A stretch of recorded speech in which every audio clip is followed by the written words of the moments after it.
Elevated, to raise or lift up to a higher position. Beauty, the ascription of a property or characteristic to a person, place, or thing that provides a perceptual experience of pleasure or satisfaction. So when you encounter elevated beauty, it is my hope that you experience a higher position, a lifted pleasure. Get lost with me for a couple of sets. Lost and found. This isn't about being saved by someone else. It's about the struggle and perseverance of finding yourself, and despite life's disappointments, being willing to try again, especially once you've healed. She was broken, again and again, just broke. Broke bank account, broke heart, broke mindset. She was lost, a broken spirit. Afraid of her inner thoughts and scared to make any sudden moves or changes. Life has a way of taking your greatest insecurities and attaching them to your gifts, steadily convincing you you don't deserve to be magical or powerful. She wandered daily, surviving and focusing on the day's hustle. She almost missed his arrival. See, she had learned to avoid those shiny things that come pretending to be better than the last, leaving things more broken than they were before. She saw his light. She dismissed it as a figment of her imagination.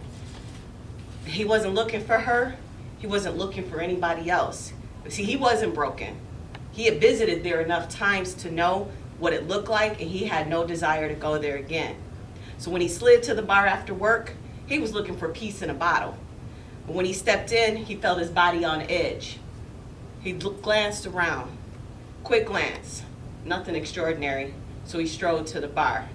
That's when he saw the angle of her jaw, the firmness in her lips. Damn, he knew this whole setup was about to be trouble. He told her he had that next glass of Moscato. His breath was in her ear. She turned to look at him squarely to tell him she was good. She was not ready to have her peace bothered. But as she turned, this brother's eyes read her soul and his smile. His tongue touched his lips, set every reservation and her objections free. Damn, he said, those eyes are what love songs are made of. She smirked, leaned in, touched his arm, invited him closer. That electricity was undeniable, that room melted away, and the galaxy was made for two. His approach was respectful. He was smooth as butter. He had that bold energy and perseverance. And that heartache she carried for 10,000 years, it all made sense. Because in that moment, what was broken and what was lost was finally found. Her heart's rightful owner, he finally had arrived. All right. The experience of our people is always about contradictions. You know, we were talking about, are we talking about politics tonight? Are we talking about what's happening in the world, the police, etc.? And I had to be real about it where, you know, there are times my husband gets pulled over, I'm mad, and I know, looking how I look, I call the police and talk to them about what's happening because I can do that.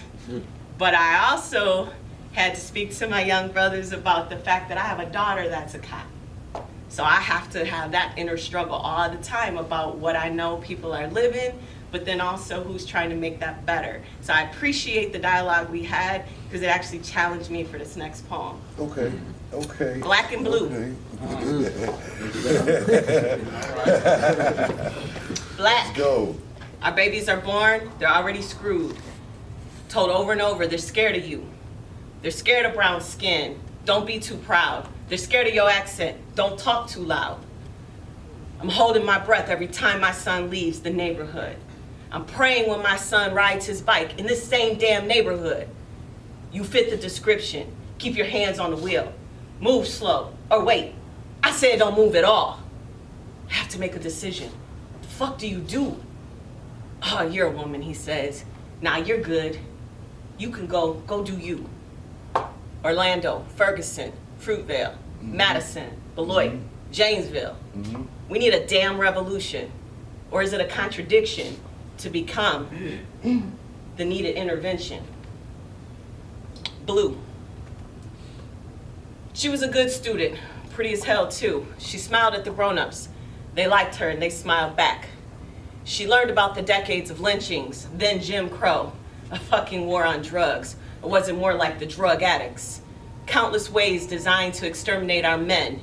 Countless whys with no answers except they're scared of you. Her rage was slow and steady. It was relentless, though. It crawled through her veins at midnight. It whispered and scraped at her mind, but she smiled through the silent screams. She looked in the mirror questioning, am I ready? She knew exactly how we could win this, but not from the sidelines, though. We would have to change the game. She made sure they noticed her, that they could call her out by name. She kept watching them close, learning their ways. Earned scholarships, that college ride, all types of accolades. Trayvon and the others, they confirmed her mission. She would put on the blue. She would assume the position. Every day she puts that blue on her black. And every day she gives us all a little bit of our dignity back. Yeah. Yeah. This one's called, you know this one, Rolling Stone. Yeah. I've done this one before. My husband hasn't heard it, so I'm gonna do it for him. It was the 28th of September. That day I'll always remember. Yes, I will, because that was the day that my mommy died. Papa was a rolling stone. Nah, scratch that. That fucker was a boulder, crashing hearts, shattering dreams, playing Romeo, endless schemes. Wherever he laid his hat was home. Hat, what hat? Not a ball cap, not a Kango, no fedora, and with 7 kids and 4 baby mamas, definitely not a Jimmy. And when he died, except he's not dead, yet he may as well be because he still left me and mama to figure all this shit out solo. But if your queen was like my queen, she accepted that challenge. She picked up, adjusted her crown, turned projects into kingdoms, addiction into testimony, hustle into trust funds. Papa is a rolling stone. And now that my mama is gone, the one person that always had my back, an alibi, a good word, no matter how bad I fucked up, is a whole different kind of alone.